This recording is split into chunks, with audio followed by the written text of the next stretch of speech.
Vamos agora, então, nesse momento, elevando o nosso pensamento a Deus, pedindo o auxílio e a proteção, e com a certeza que estamos sendo amparados, vamos fazer uma prece para todos nós aqui presentes. Pai Celestial, estamos em Tua presença, confiantes em Teu amor e dedicação por nós. Projeta sobre nós a Tua divina energia, para que possamos realizar nossas verdadeiras potencialidades. Faze-nos receptivos ao Teu Espírito, para que possamos servir ao próximo. Ajusta as nossas vontades à Tua vontade, para que o divino processo criador responda às necessidades do homem e fortifica a nossa fé em Teus ilimitados poderes. Guia-nos em nossas preces, para que seja feita a Tua vontade no mundo e em nós. E te pedimos, Pai, permanece conosco. Que assim seja. A explanação de hoje está a cargo do nosso amigo Itamar.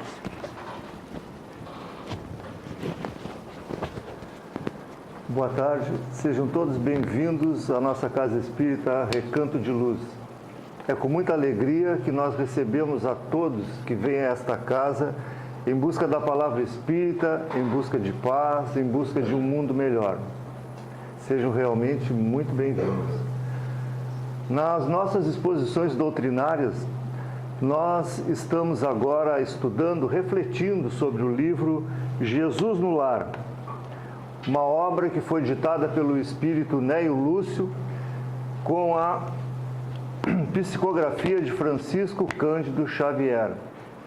E coube para o nosso estudo, para a nossa reflexão desta tarde, um trecho desse livro cujo título é A Coroa e as Asas.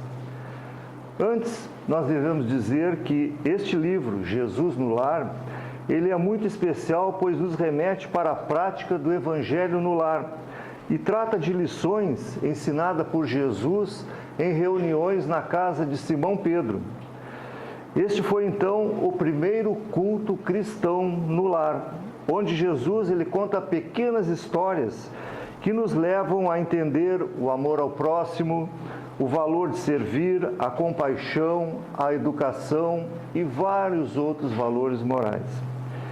E nessas histórias simples, Jesus coloca certas sutilezas morais que, passados mais de 2000 anos, os teólogos, os estudiosos, nas entrelinhas dessas histórias, eles conseguem ver a profundidade dos ensinamentos de Jesus. E com certeza, daqui a 1000 anos, esses ensinamentos ainda estarão atuais, porque as palavras de Jesus são eternas. Então, vamos agora refletir sobre o trecho que nos fala da coroa e das asas. Conta Jesus que um certo homem estudioso, ele acreditava que se ele tivesse todo o conhecimento intelectual e científico do mundo, ele conseguiria a pureza do espírito e estaria pronto para ser levado à morada divina. E através do estudo, ele empenhou todas as suas forças em busca deste conhecimento científico. O caminho era difícil e esse homem enfrentava dificuldades, enfrentava perigos, mas nada disso era empecilho para ele. No seu caminho ele usava roupas velhas, sapatos velhos, e depois ele deixava pelo caminho e apanhava outras roupas que eram doadas. E ele, nada era dificuldade, ele avançou sempre e não media esforços para alcançar a sua meta, que era atingir o cume da montanha do conhecimento científico. Talvez nos dias de hoje isso, fosse equivalente a um título de PhD ou pós-doutorado em alguma área da ciência. Talvez. E esse homem ele caminhou por caminhos difíceis por muitos anos, até que um dia ele alcançou o tão esperado limite do conhecimento intelectual e científico, o cume da montanha, onde um representante de Deus estava esperando por ele. E este anjo cumprimentou o estudante, abraçou-o e parabenizou pelo mérito conseguido de tanto esforço que ele empenhou e colocou sobre a cabeça desse estudante uma deslumbrante coroa de luz. E ele ficou muito orgulhoso com a coroa e queria imediatamente prosseguir adiante na direção do paraíso, porque ele já tinha conseguido a coroa, o que ele almejava. Mas o anjo disse: não, um momento, você ainda não está pronto para receber as asas que te levarão até Deus. Antes, você terá que voltar pelos seus próprios passos e rever a trilha percorrida. E da sua atitude, na revisão do caminho, dependerá a concessão das asas com as quais lhe será possível voar até o encontro do Pai Eterno. E o estudante concordou. Agora ele tinha se tornado um mestre do conhecimento científico e orgulhoso com a sua coroa de luz, que agora podia iluminar todo o seu caminho, ele voltou sobre os seus passos para rever o caminho que ele trilhara. E na volta, ele não conteve o riso diante das estranhas roupagens que os viajantes que vinham à sua retaguarda vestiam. Em alguns, ele notava uma túnica amarrotada, em outros, uma sandália velha. Alguns peregrinos se apoiavam em bordões quebradiços e outros nas suas capas velhas e amarrotadas. Entretanto, todas essas pessoas marchavam senhor de si, como se envergasse a roupa mais valiosa do mundo, pois estavam em busca da sua verdade. E eles também queriam alcançar o cume da sua montanha. Buscavam valores materiais, outros buscavam valores intelectuais, outros buscavam valores morais. Alguns apoiavam-se na sua religiosidade e outros ainda eram ateus. E o vencedor da ciência, ele não suportou a impressão que o quadro lhe causava e abriu-se em frases de zombaria, reprovando a ignorância de todos que vestiam essas vestes ridículas e inadequadas. E ele gritou, condenou, dirigindo-se à comunidade dos viajantes com tamanha ironia que muitos renunciaram à subida e retornaram à base da montanha. E após ele amaldiçoar a todos indistintamente, voltou o herói coroado como mestre da ciência ao cume da montanha. Já tinha revisto seus passos, na expectativa de agora partir ao encontro de Deus. Mas ele encontrou o anjo à sua espera muito triste. E o anjo explicou-lhe que a roupagem dos outros, que lhe provocara tanto riso e zombaria, era a mesma que ele usara para subir a montanha, num tempo em que ele era um estudante frágil e semicego. E que as asas de luz que ele tanto almejava, que ele precisava para dirigir-se ao reino de Deus, somente lhe seriam dadas quando brotasse um pouco de amor no seu coração. O anjo disse-lhe que faltava-lhe humildade, piedade, entendimento, caridade, e que ele deveria voltar demoradamente ao caminho que percorrera e deveria auxiliar a todos os seus semelhantes, para então elevar-se até a morada divina.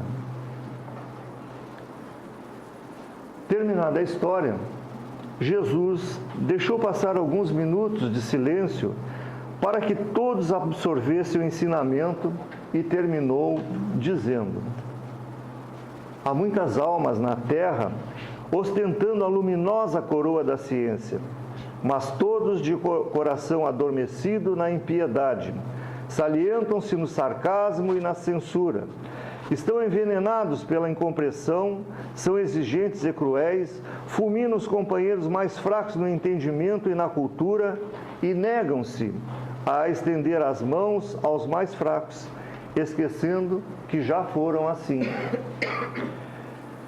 Enquanto, porém, não se decidirem a ajudar os menos esclarecidos e menos afortunados, acolhendo-os no próprio espírito com sinceridade e com devotamento, não receberão as asas com que lhes será possível partir na direção do céu.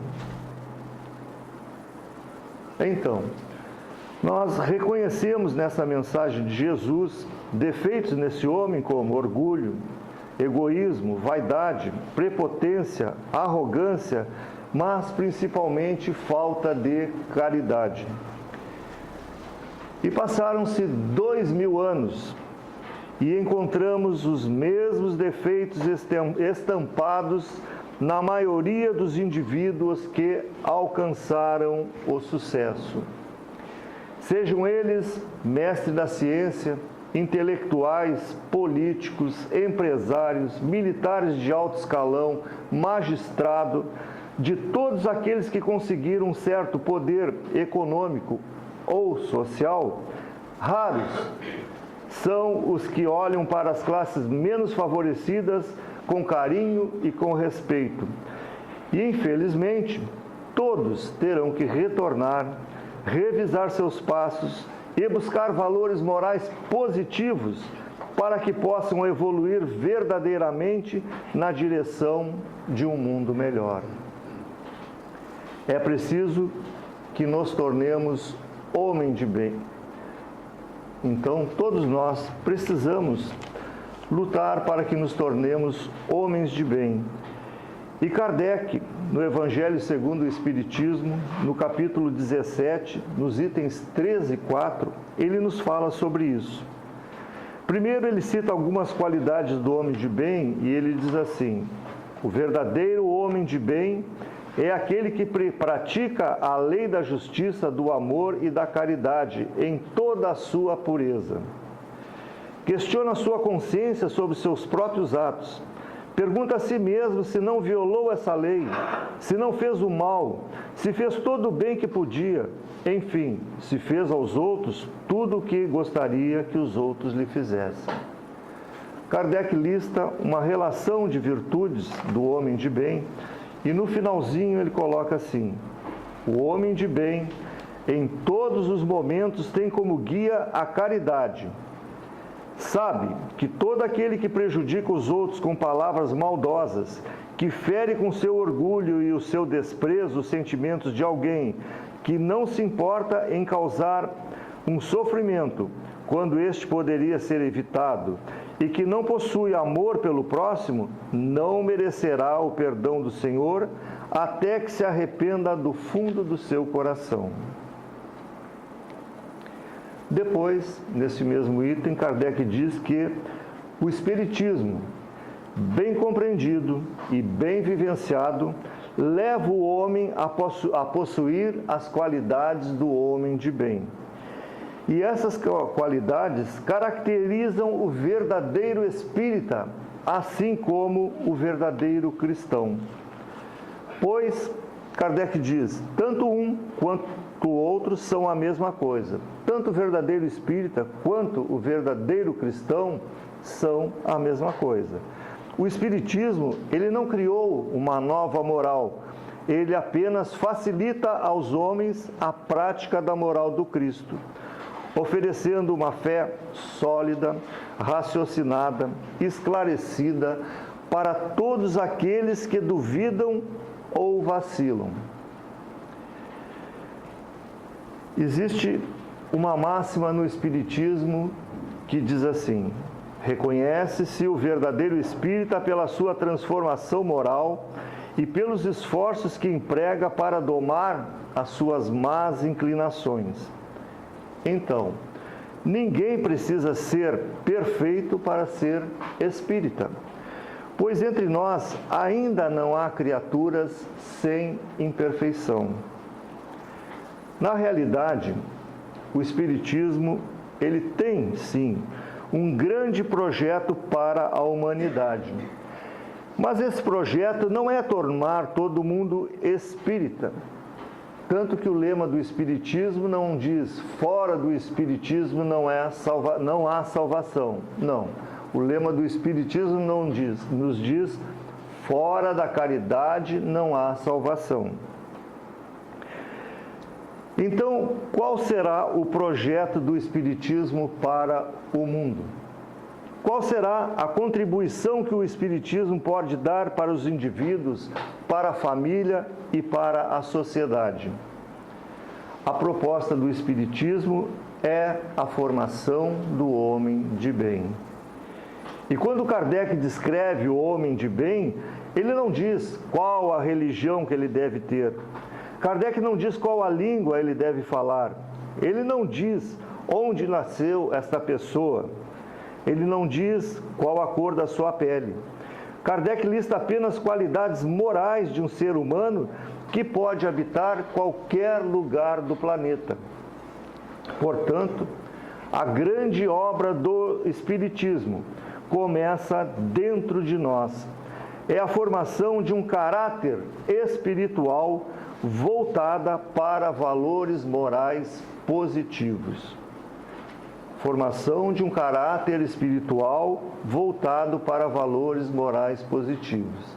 E sobre isso, Emmanuel, no capítulo 110 do livro Vinha de Luz, ele nos fala de uma caridade especial, da caridade essencial, sobre a qual nós vamos refletir um pouco na tarde de hoje.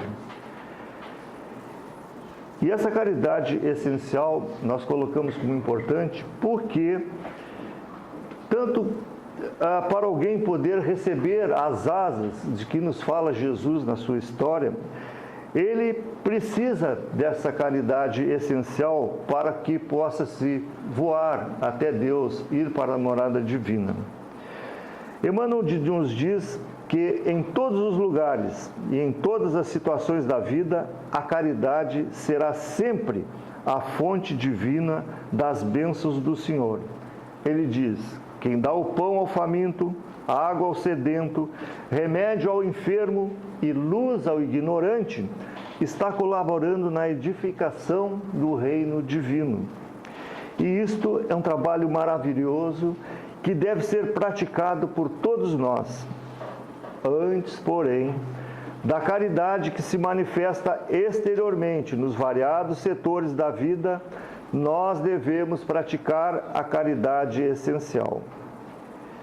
E esta caridade que se manifesta exteriormente é aquela que falamos antes, é uma caridade visível, como dar o pão ao faminto, uma palavra de carinho ao doente, que deve ser estimulada por todos, que deve ser praticada e que deve ser apoiada. Mas, antes dela, há uma caridade essencial, que não podemos, que sem o que não poderemos edificar os nossos valores morais. Trata-se da caridade de pensar, falar e agir segundo os ensinamentos do Evangelho. É a caridade de viver os ensinamentos de Jesus para que Ele possa viver em nós. Sem isso, nós poderemos fazer grandes serviços de caridade externa, alcançar realmente grandes méritos em nosso benefício, mas dentro de nós estaremos vazios e desolados, pois trabalhamos em benefício do próximo e esquecemos de nós. Isso porque existem dois grandes trabalhos a serem desenvolvidos. Nós temos um compromisso com o mundo, e esse compromisso significa que devemos melhorar e aperfeiçoar esse mundo exterior através da fraternidade, da bondade, da generosidade. Mas também existe uma grande obra que não pode ser esquecida. Trata-se de uma construção interior. E Emmanuel adverte: imaginemos os cuidados que o corpo físico exige.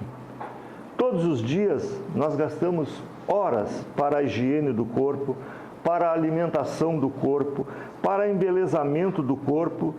E vejam que, se o corpo físico, que é perecível, que tem um tempo de vida limitado, exige tanto de nós, imaginem o tempo que deve merecer o nosso espírito, que é imortal, podemos sobre isso fazer uma reflexão rápida e simples. Vejamos, por exemplo, quanto tempo nós gastamos escovando os dentes? Talvez uns 20 minutos, se nós escovarmos de manhã, depois do almoço e ao deitar. Outras pessoas escovam muito mais vezes que isso. Quanto tempo nós gastamos com as refeições? Alguns pouco tempo, outros bastante tempo, né? E quanto tempo nós gastamos preparando a nossa imagem com embelezamento, exercícios físicos, massagens, médicos e etc, e etc, e etc. E agora vem a grande pergunta, hoje ou ontem, porque hoje nós estamos assim no meio da tarde, quanto tempo será que nós dedicamos ao nosso espírito?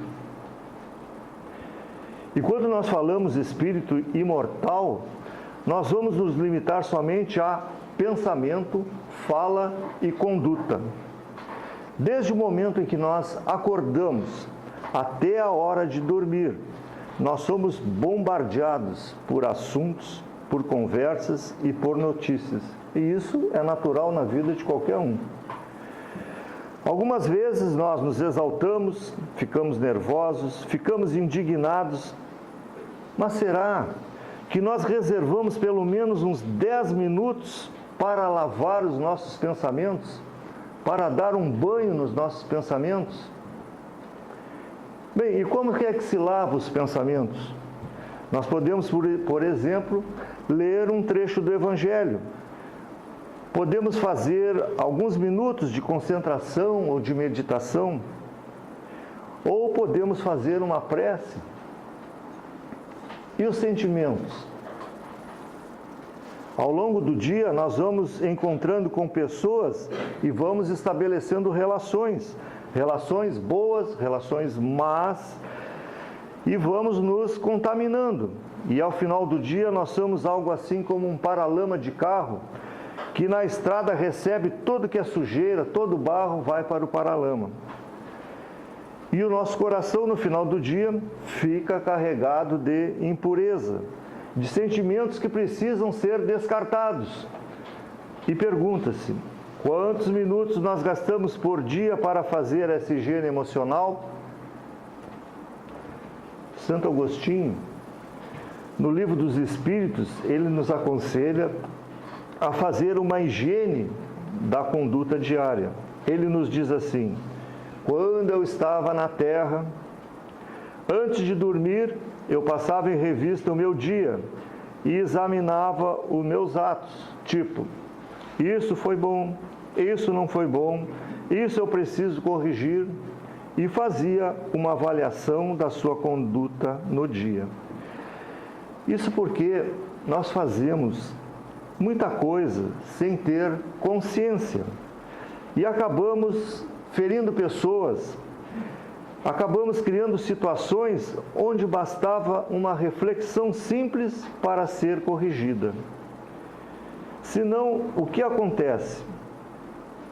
Vejamos o que acontece se nós ficarmos um mês sem escovar os dentes, uma semana sem se alimentar, um mês sem tomar banho. Isso Emmanuel nos pergunta na sua mensagem. Acontece que, como o corpo físico nosso exige tanto de nós encarnados, sempre nós nos preocupamos pouco com o nosso espírito imortal. E ao longo de semanas, nós vamos acumulando sentimentos, vamos acumulando pensamentos e vamos criando hábitos que, ao longo do tempo, podem provocar tragédias. Tragédias essas que poderiam ser evitadas se diariamente nós higienizássemos o nosso espírito. Então, esta é a caridade essencial da qual nos fala Emmanuel com as suas palavras.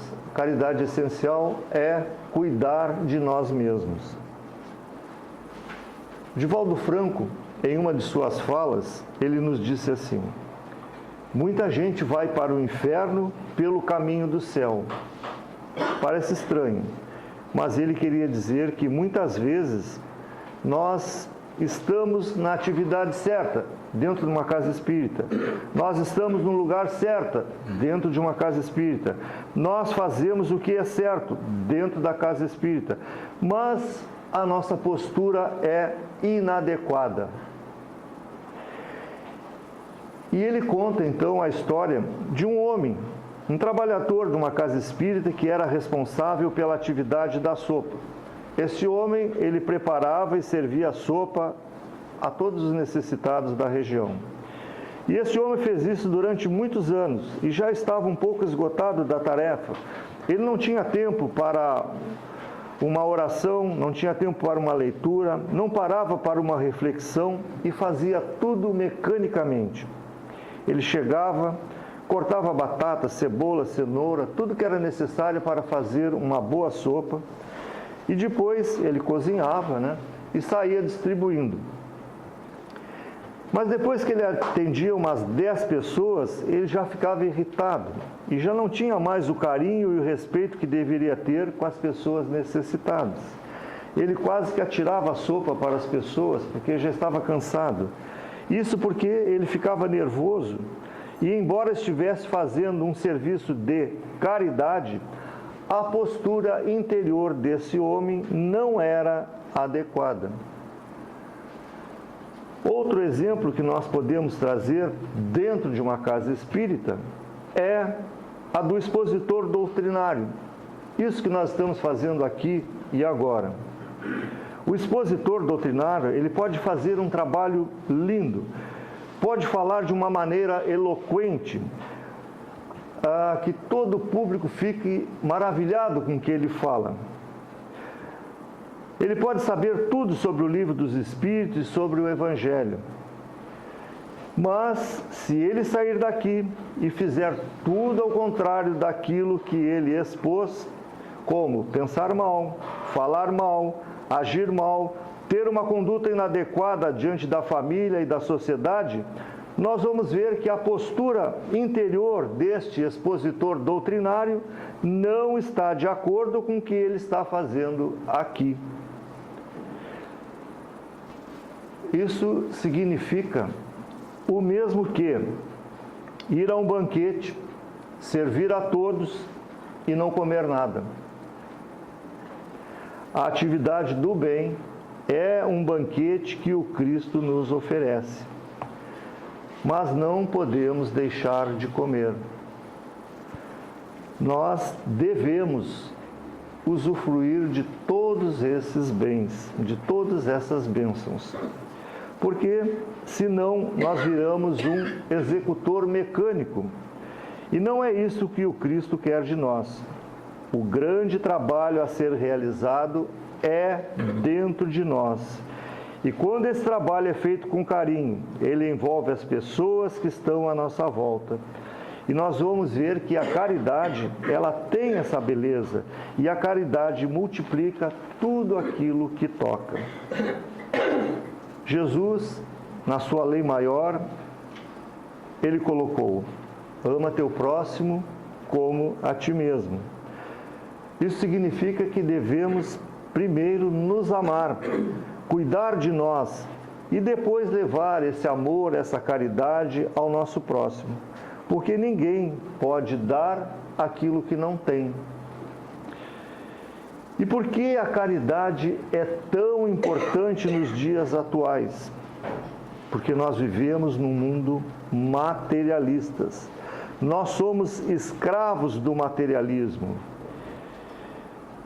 E o que o materialismo nos ensina? O materialismo nos diz assim: você nasceu e vai morrer. E não nos oferece mais nada. E isso já é o suficiente para nos causar ansiedade.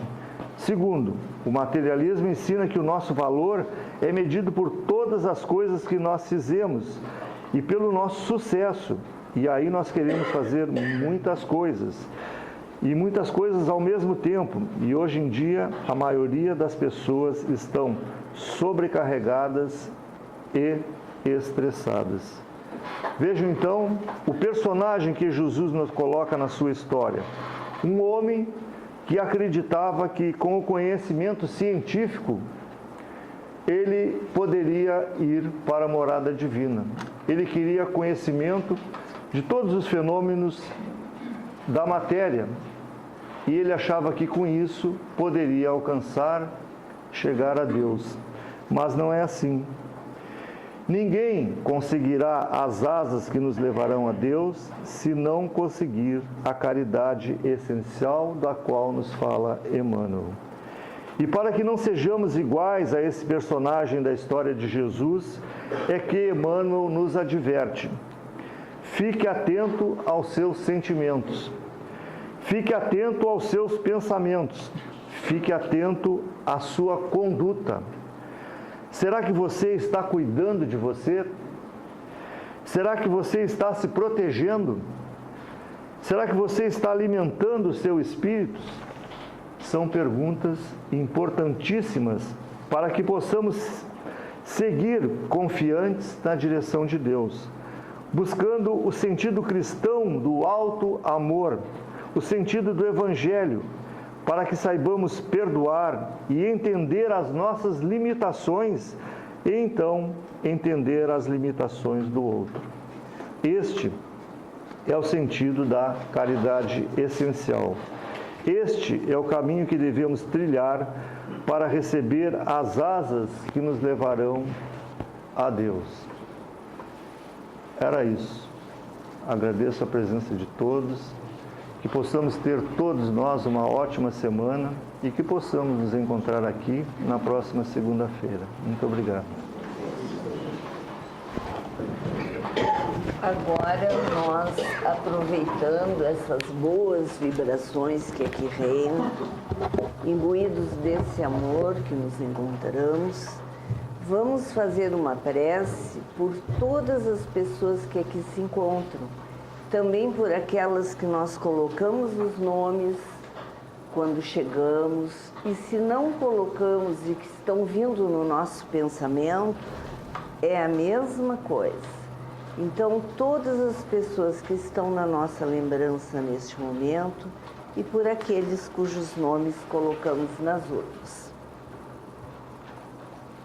Meu Deus, permitir aos bons espíritos que nos cercam virem em nossa ajuda quando estivermos em dificuldade e nos sustentar se vacilarmos.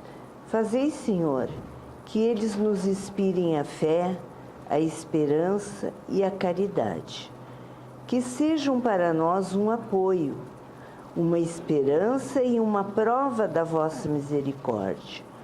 Fazei, Pai, que nós encontremos junto deles a força que nos falta nas provas da vida.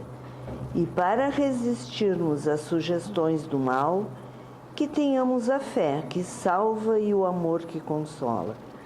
Que Deus, através de Jesus e nossos amigos espirituais, nos acompanhe durante toda a nossa jornada.